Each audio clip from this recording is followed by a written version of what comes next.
Good evening বন্ধুরা, তোমরা সবাই কেমন আছো? নিশ্চয়ই ভালো আছো, সুস্থ আছো এবং ভালো তো থাকবেই।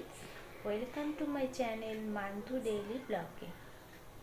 তো আজকে আমি আমার ব্লগটা এখান থেকে স্টার্টিং করলাম।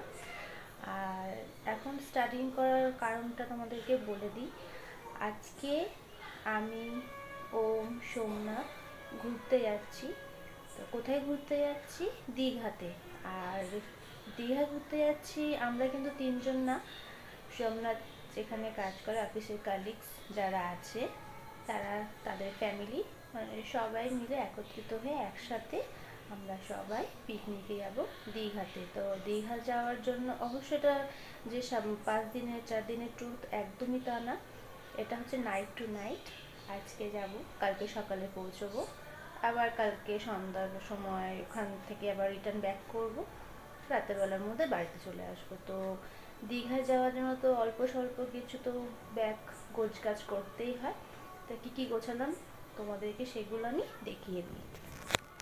এই যে আমার ব্যাগ গোছানো হয়ে গেছে। ব্যাগের মধ্যে মানে কালকে একটা ড্রেস তো পরেই যাব, সেটা বাদ দাও, আর যেটা ওখানে গিয়ে পরবো, স্নান করে যেটা পরবো, সেগুলো সমস্ত কিছুই ছোট্ট একটা ব্যাগের মধ্যে, ব্যাগটার মধ্যে গুছিয়ে নিয়েছি। আর এই যে এখানে সাইডে রয়েছে আমার সাইড ব্যাগ। এই দুটো জিনিসই, কারণ নাইট টু নাইট ওর জন্য আর বেশি কিছু নিলাম না, এই লাগেজটাই যথেষ্ট। আর তার সাথে কি কি পরে যাচ্ছি চলো সেগুলো তোমাদেরকে দেখিয়ে দিই। এই যে এখানে আমাদের তিনজনের জামা প্যান্ট আছে, আমরা যেগুলো পরে আজকে বেরোবো রাতের বেলা সেগুলো। আমরা যেহেতু ঘর থেকে 8:30 9টার সময় বেরোবো, ওর জন্য তো রাতের খাবারটা তো ঘরে খেয়ে যাওয়া হবেই না, পসিবলই না। তার জন্য আমি ঘরে একটু আলুর তরকারি করে নিচ্ছি, আর বাইরে থেকে মানে দোকান থেকে রুটি কিনে নেবো, নিয়ে আমরা যেখান থেকে বাসটা ছাড়বে সেখানে আমরা পৌঁছে যাবো, গিয়ে ওখানে রাতের ডিনারটা কমপ্লিট করব, করে তারপরে আমরা বাসে উঠবো। এই যে আমার তরকারি, আলুর তরকারি আমি বসিয়ে দিয়েছি। এটা হয়ে গেলেই, তরকারিটা হয়ে গেল, ওটা নামিয়ে তারপরে ওকে সন্ধ্যাবেলা একটু দুধ খাওয়াবো। তরকারিটা নামিয়ে তারপর ওকে খাওয়াবো, কারণ দুটো কাজ তো একসাথে করা পসিবলই নয়। তো তোমরা দেখতে থাকো, আমার সাথে থাকো, সঙ্গে থাকো, আর আমার যাওয়ার সময় আবার তোমাদের সাথে দেখা হবে। তো এখন আমরা পুরো রেডি হয়ে গেছি, বেরোবো। তো চলো রাস্তায় গিয়ে তোমাদের সাথে দেখা হচ্ছে বাসে গিয়ে। Bye bye. তো আমরা পৌঁছে গেছি বাসের কাছে, আর আমরা গিয়ে দেখি বাসও চলে এসেছে, কিন্তু সব লোকজন এখনও এসে পৌঁছয়নি। তো আমি ফটাফট ভেতরে আগে উঠে গেলাম, বাসের ভেতরে উঠে যে যখন ফাঁকা আছে তাহলে আগে একটু ভিডিও করে নিই ভেতরটা।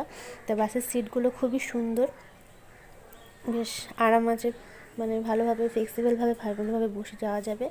তার কেউ যখন আসেনি তখন আমি তার আগে ভিডিওটা করে নিলাম। আর বাসের ভেতরে লাইটিংগুলো খুব সুন্দর, সেগুলো তোমরা চটপট লাইটিংগুলো দেখে নাও।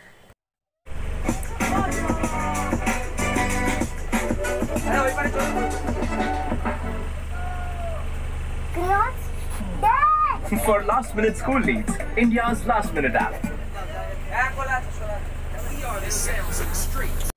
তো সবাই উঠে গেছে, আর এই যে ভেতরে গানটাও বাজিয়ে দিয়েছে বাসের ভেতরে, আর সব নাচানাচি শুরু করে দিয়েছে আর এনজয় করছে। যাই হোক, আমি তো ওখানে বসে যাচ্ছিলাম, তো ভিডিওটা করে নিলাম। তো আজকে আমার ব্লগটা যদি তোমাদের ভালো লেগে থাকে তাহলে অবশ্যই একটা লাইক করে দিও, শেয়ার করে দিও, আর কেমন লাগলো না লাগলো অবশ্যই কমেন্ট করে আমাকে জানিও।